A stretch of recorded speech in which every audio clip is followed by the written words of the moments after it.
कांग्रेस के दिग्गज नेता दिग्विजय सिंह ने राष्ट्रीय स्वयंसेवक संघ आरएसएस की प्रतिबद्धता और संगठन क्षमता की तारीफ की है। हमेशा आरएसएस पर हमलावर रहने वाले दिग्विजय सिंह ने एक सोशल मीडिया पोस्ट में कहा कि इसे हिंदूवादी संगठन से उनका विरोध उसके आरएसएस के अन्य धर्मों के प्रति नफरत के व्यवहार से है। अपनी इसी पोस्ट में राज्यसभा सदस्य दिग्विजय सिंह ने आरोप लगाया कि प्रधानमंत्री नरेंद्र मोदी की नीतियों के कारण गरीब अमीर की खाई बढ़ रही है। उन्होंने किसानों को लेकर केंद्र सरकार की नीतियों की भी जमकर आलोचना की। दिग्विजय सिंह ने कभी कांग्रेस ना छोड़ने की प्रतिबद्धता भी दोहराई है। अपने बारे में सोशल मीडिया पोस्ट पर प्रतिक्रिया देते हुए पूर्व मुख्यमंत्री दिग्विजय सिंह ने लिखा, मैंने राजनीति हमेशा जन उत्थान और मानवता के मूल्यों पर किया है। गांधी नेहरू के आदर्शों पर चला हूँ। मेरी सांसों की आखिरी क्षण तक मैं कांग्रेसी हूँ।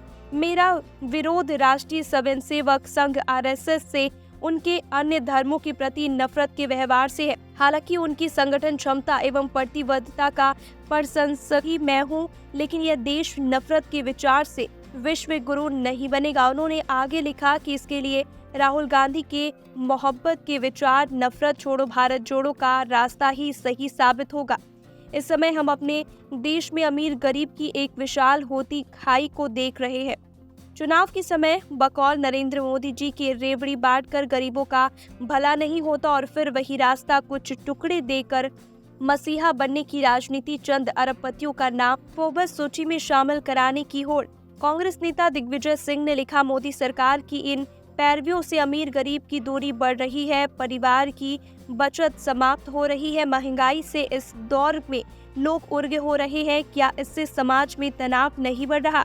अन्य धर्मों व समुदायों, समाज सेवियों एवं निर्दोष इंटेलेक्चुअल पत्रकारों के साथ भारतीय जनता पार्टी बीजेपी का रवैया तानाशाही की तरफ ले जा रहा है। मैं आखिरी सांस तक इसका विरोध करता रहूंगा और अपनी पार्टी में रहते हुए लड़ूंगा, यही मेरी प्रतिबद्धता है। उन्होंने लिखा, मोदी जी भाजपा किसान मजदूर की बात जरूर करते हैं, लेकिन नीतियां बड़े उद्योगपतियों के हित में बनाते हैं। बड़े उद्योगपतियों के 12.50 लाख करोड़ रुपए का कर्ज माफ किए, लेकिन किसानों का मुद्दा, योजना के हितग्राहियों का, SGH में काम कर रही महिलाओं का 1 रुपया भी माफ नहीं किया।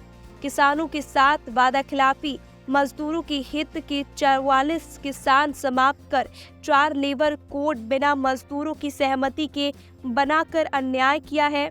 खुरचन गरीब को और मलाई अमीर को। यह है मोदी जी की असली मोदी गारंटी। और इस अहंकार के पीछे क्या है? ईवीएम से चुनाव की गारंटी। समझ में आया मोदी जी के अति विश्वास के पीछे क्या कारण है? ईवीएम मेंटेड ना कि प्यूपिल्स मेंटेड। इसलिए हम कहते हैं ईवीएम हटाओ, लोकतंत्र बचाओ। ईवीएम हटाओ, बैलेट पेपर लाओ, देश बचाओ बन गया राष्ट्रीय मुद्दा। सत्यमेव जयते।